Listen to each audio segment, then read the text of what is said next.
তারেক রহমানের সঙ্গে জমিয়ত নেতৃবৃন্দের সৌজন্য সাক্ষাৎ।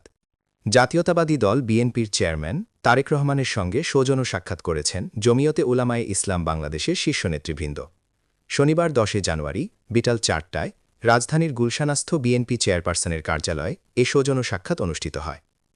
সাক্ষাৎকালে দেশের চলমান রাজনৈতিক পরিস্থিতি, জাতীয় স্বার্থ সংশ্লিষ্ট বিভিন্ন বিষয় এবং পারস্পরিক সহযোগিতা নিয়ে মতবিনিময় হয় বলে সংশ্লিষ্ট সূত্রে জানা গেছে। বৈঠকটি সৌহার্দ্যপূর্ণ পরিবেশে অনুষ্ঠিত হয়। অত্যন্ত সৌহার্দ্যপূর্ণ ও আন্তরিক পরিবেশে বিএনপির চেয়ারম্যান জনাব তারেক রহমানের সঙ্গে সৌজন্য বৈঠক করেছেন জমিয়তে উলামায়ে ইসলামের কেন্দ্রীয় সভাপতি এবং সিলেট 5 আসনে জমিয়ত মনোনীত বিএনপি জোটের সংসদ সদস্যপদ প্রার্থী মাওলানা উবাইদুল্লাহ ফারুক। বৈঠকে দেশের সার্বিক রাজনৈতিক পরিস্থিতি, চলমান রাজনৈতিক সংকট এবং নির্বাচনী হালচাল নিয়ে খোলামেলা ও অর্থবহ আলোচনা হয়।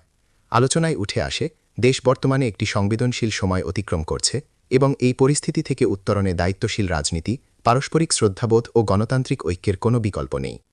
বৈঠককালে বিএনপির চেয়ারম্যান জনাব তারেক রহমান তার দীর্ঘ রাজনৈতিক অভিজ্ঞতা ও প্রজ্ঞার আলোকে দেশের ভবিষ্যৎ নিয়ে আশাবাদী দৃষ্টিভঙ্গি তুলে ধরেন।